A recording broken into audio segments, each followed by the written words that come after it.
Welcome to another edition, my beautiful souls, to Soul Surgery Oracle Weekly Collective Readings. I am Usar Furian, and this is the House of New.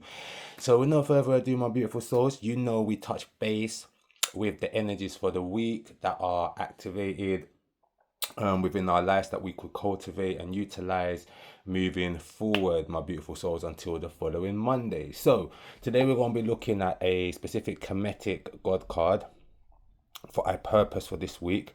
We are going to look at the lessons this week that we could focus on, and then we're just going to jump into what action should be what action should be taken this current week. And we've got the astrological deck, and we've also got our yogic path for the action, the secret little message there at the end, my beautiful souls. We'll be using the Tarot of Saqqara to look into what's going on what lessons are being learning, and we'll be using the Auset oracle for the purpose. So let's shoot, my beautiful souls. What do we have? Woo! We got the Cobra, the divine awakening. I love this. You see, the Cobra's got wings. It's got the solar disc on its head. So many connotations here, my beautiful soul. So let's start off with the ancient Kemetics saw the Cobra as a symbol of Uraeus. So it was called Uraeus, and it was a symbol of the rising of one's life force, one's Shekem. So the Cobra in Eastern esoteric wisdom is what they know to be the Kundalini, right? That sits, or Shakti, it's curled up around the base of your spine. And there are a number of techniques in order to raise this life force energy to the crown chakra, my beautiful souls. So that's what they would call a Kundalini rising, activating all your chakras or your vortexes in order for your energetical system and your physical system to be replenished, in alignment, amplified, more connected back to the universe. So there's a oneness, my beautiful souls. So that's the actual lesson this week. The purpose for this week is for us to, I feel it means to bridge back to your spirituality, right? That could mean for some of y'all's intense focus. You can raise the Kundalini through intense focus, right? Or the Uraeus.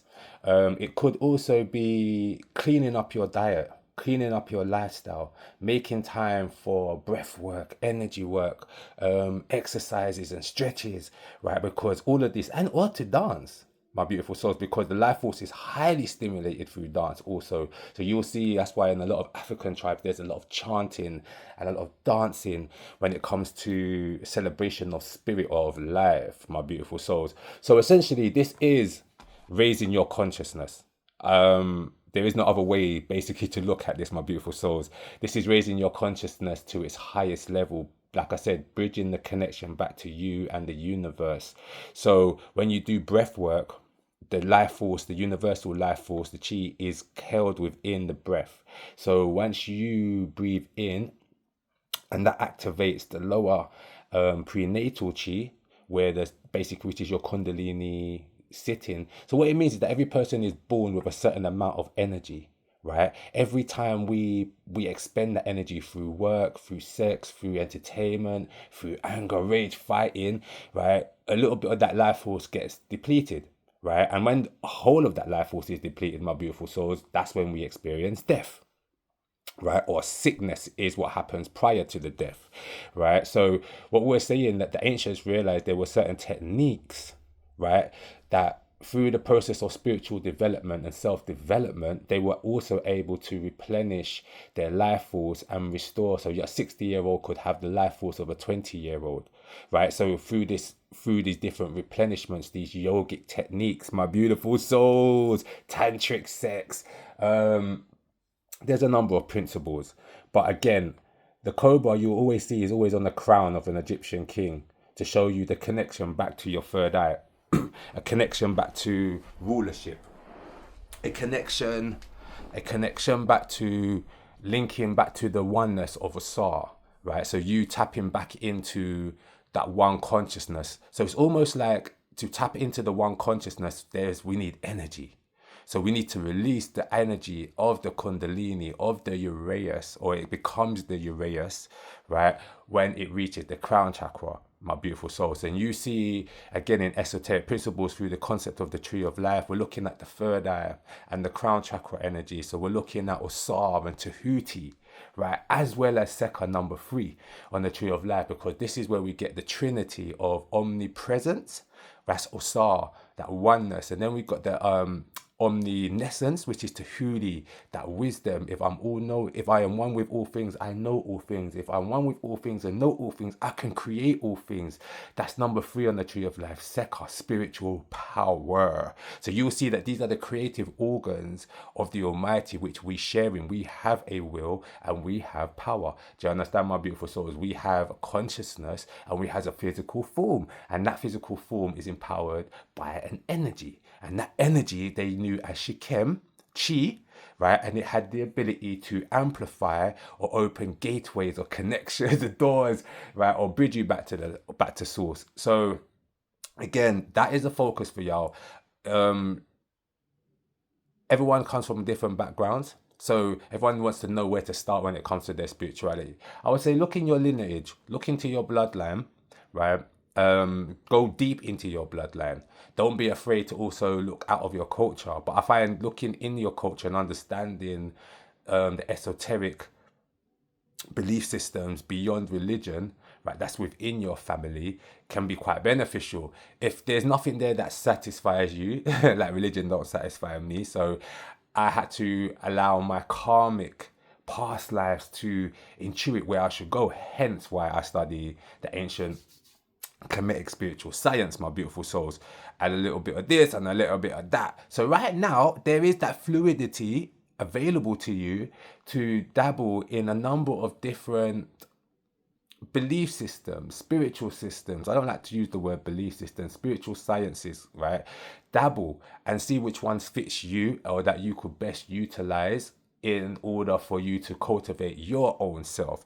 But there is a rising here, my energies, my beautiful souls. It is a rising of the life force. The life force needs cleaning and the life force needs stimulating and it needs directing. It does not do well when it's sitting stagnant and just, it becomes sick. It turns against you, right? So always have something doing, whether you're moving towards a dream, you're being creative, even sexual, my beautiful soul. Just make it mean something. Make your sex mean something, right? Because there's 2 forms of sex. You have regenerative sex, right, which is obvious, and reproducing sex, reproductive sex. So look into that idea of tantric sex, or being able to stimulate the life force through tantric principles, and how powerful that is. That's a gate of immortality, if you are ready to dive deeper into it. So a lot of people just have sex with condoms on. That's masturbation, and it's wasting of your energies.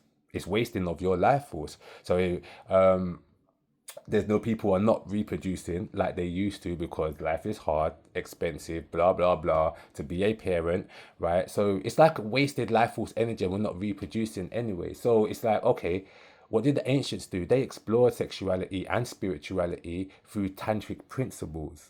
Like whether that will be Asian tantric principles or Kemetic tantric principles, it's saying that there's a way through, I suppose you could call it sexual stimulation or arousal, that will work with your life force, and that can also bust open the crown chakras, bring you open, bring you closer to God, as well as closer to yourself, and the individual that you're interacting with. But it's also something that you can do on your own. So instead of wasting your time with masturbation, you could be practicing some of these tantric life thought arousal techniques, you know what I'm saying, to clean your system, to de-age. That's the whole point. You de-age. So if you're at 60 and your energies are at 60, you can reduce that down to 40, down to 30, right? All through these different techniques. So my beautiful souls, let's see what we got for what we're learning.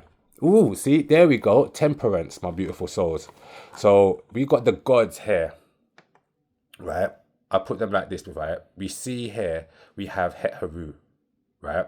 Hathor, as some people call her, the Greeks call her. And then we got the god Min, right? Let's scroll out a bit, right? 2 of these goddesses gods, right, are directly connected to the life force energy. Haru through love, sensuality, dance, and movement, right? Min now is a god of fertility. Right, then is he the erected penis, my beautiful souls? Because every morning a man wakes up, his life force is stimulated, right? That's why he has an erection, right? And you will look that horizon every morning. You see Horus rising, so that's like our life force rising, our Haru, our will, right? But again, we know there's a will and power, so you can see the double plumes, right, that he wears of Amin, and you see also he's wearing the flout. He's got the flower symbol, which is linked back to a sword, that oneness, that omnipresence. So you will see with these two energies, this is the ability to either arouse life force, use sexual techniques, arousal techniques, foreplay to stimulate the life force energy to either attract what you require, right, or to replenish your own energies, my beautiful souls. Fertility here, so you can use this to awaken and unlock the crown chakra also. Like I said, it's like a form of sexual sublimation here. So it's either we are using tantric principles, right, to activate the energy, and then we can direct that energy towards the crown chakra, my beautiful souls. So this is the real, you see, the essence of temperance is all about refinement, balance, right, my beautiful souls. So that's something that we're learning this week. Let's go. Oh, we got the Three of Cups energy. So the Three of Cups is almost like, sometimes you need to be able to look on yourself. This is a Cancer energy. This is a Cancer second decan energy, right? So I think that might be where, no, I think Jupiter's in the last decan, right? This is the energy of where you, what's the word? You allow yourself to be. It says here the Lord of Abundance, right? But it's so much more. You've got the two gods here, Quebsanoth, right, and Tumultef. So when we look at these Quebsanoth and Tumultef, Tumultef is linked to like the sun rising, the earth. It's a bit of an earth energy, but it's actually linked to the stomach and detoxification. And Quebsanoth is our ability to command our life force energy in a sense, right? A little bit of fire also. You can see they've got the head of the jackal and the head of a falcon to represent the jackal god Ampu, which is Anubis, the god of the dead, or leading us, or leading the way and opening the way. Or we also have Quebsanoth, which is the falcon is symbolic to the life force of Ra, right? You know what I'm saying? Or it could be linked back to Haru, which I know as Horus, right? Which is the will, the freedom of our will from the tyranny of our programming, whatever that programming may be. So technically the Three of Cups here, this is something to celebrate, right? Sometimes we feel like this is more about sensual stimulation as opposed to just celebration, my beautiful souls. It's like, do you understand and appreciate your lineage, yourself, your body, right? As well as you will put things on your body to beautify yourself, right? But do you actually replenish your body and show love to your body by eating good food, right? By having good sex, let's be real, right? By surrounding yourself with a community. This is Cancer energy, so it's all about community and close-knit community, right? So that is a different aspect. You see it there? Like now we've got the Five of Wands. So again, this competition, there's battles here, right? That you may have to face internally, right? Or you might be facing externally. So the battle is external to yourself, as you can see with the god Haru there, which rules number 6 on the Tree of Life, is the warrior, right? This gives you the ability to fight your own demons, right? Because they will manifest as people external to you for you to be able to deal with your own shit. Let's be real. That is how it works, my beautiful souls. This is competition. Don't be afraid of competition. Don't be afraid to be that unique individual and step out into the world and say, this is who I am, right?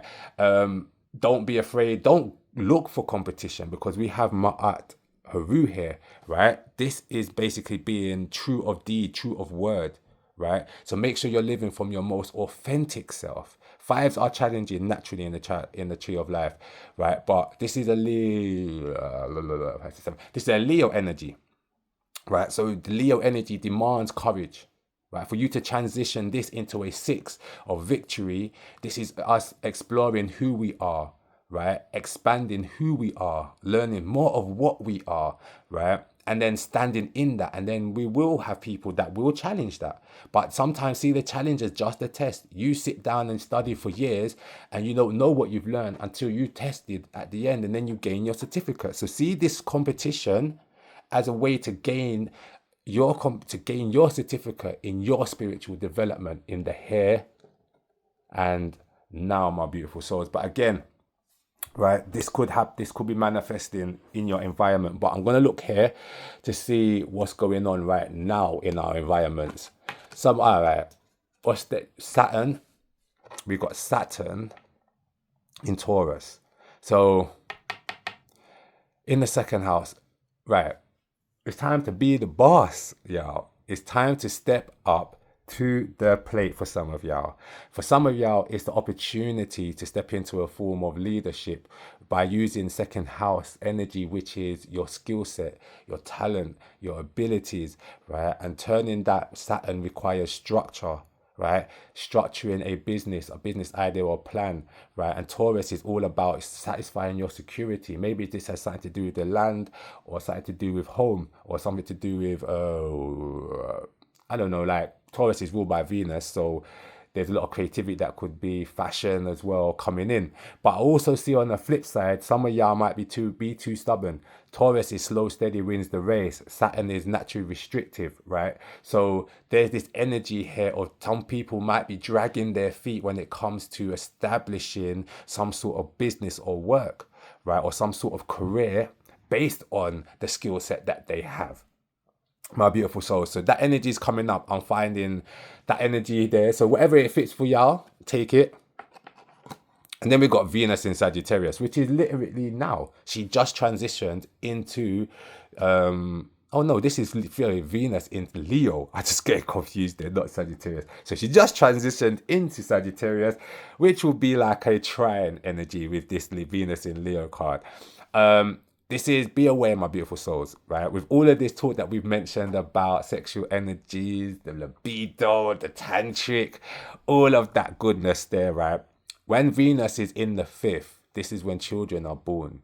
This is when we are outside dating. So some of y'all need to shift your energy from isolation and into going out into the community, interacting, dating, taking a risk. That's all 5th house energy, right?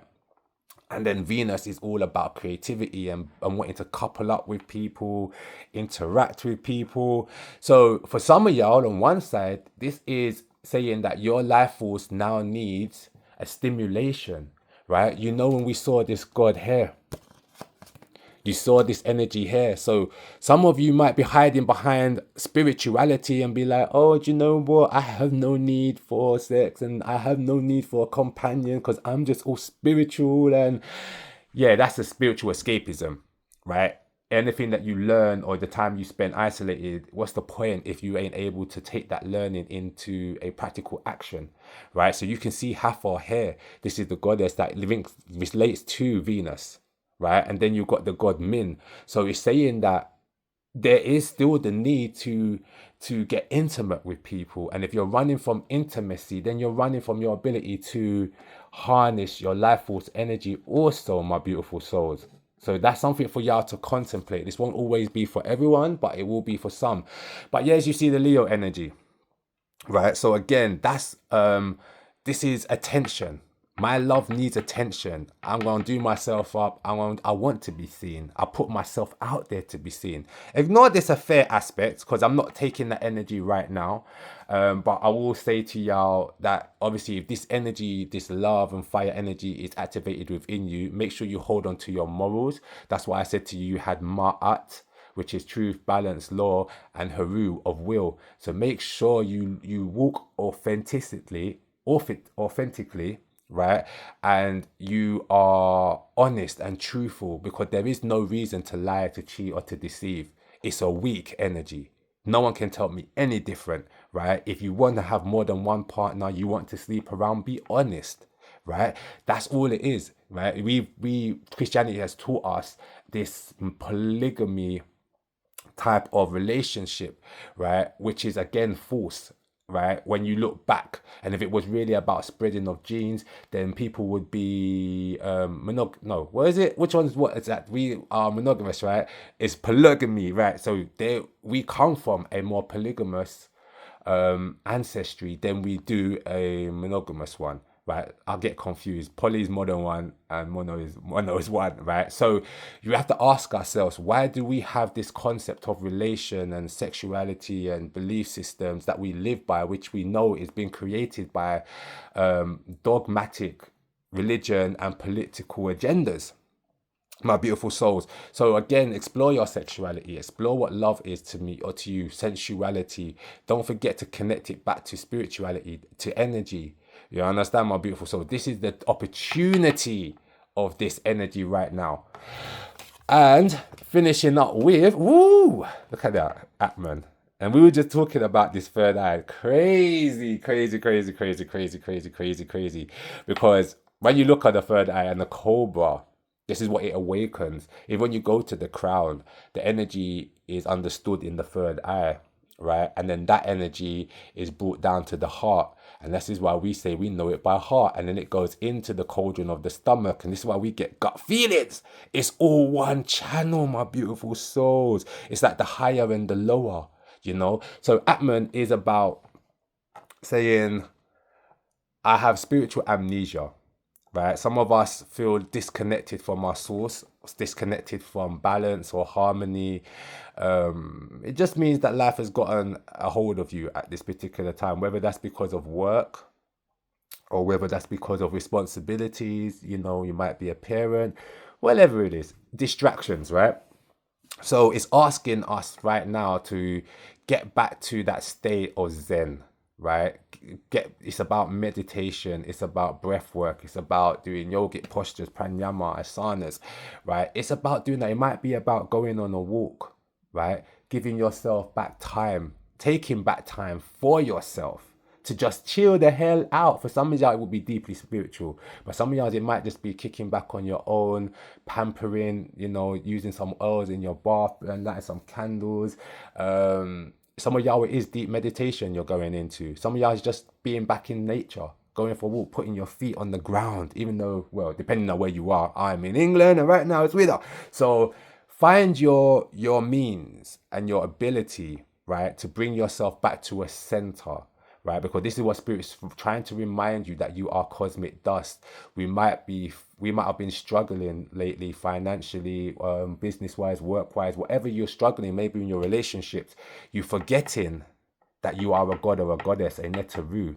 So we're looking at the world through a very limited lens, and it's causing us to probably feel depressed or to sit in our anxiety, as opposed to create a solution for the problem where we're at. We're forgetting that's what we are. We have intuition, but intuition requires a peaceful state of mind.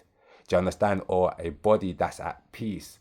And then this energy, this state of mind, or this replenishing or reconnecting, I should say, will aid in your energy, my beautiful souls, and raising that energy. So it's almost like you need to temper calm self so that you can raise your energies to your third eye and then get the answers that you require, my beautiful souls. So that's the essence of what the Atman represents. There's two sides to it. So take it, depending on where you are right now, take which side resonates with you. But definitely this is about a reconnection, a realignment to your spiritual practices, your spiritual knowing, your spiritual awareness, my beautiful souls. There is some form of associating with the physical world, the earth. It's got very heavy. You got very, very materialistic and very mundane, right?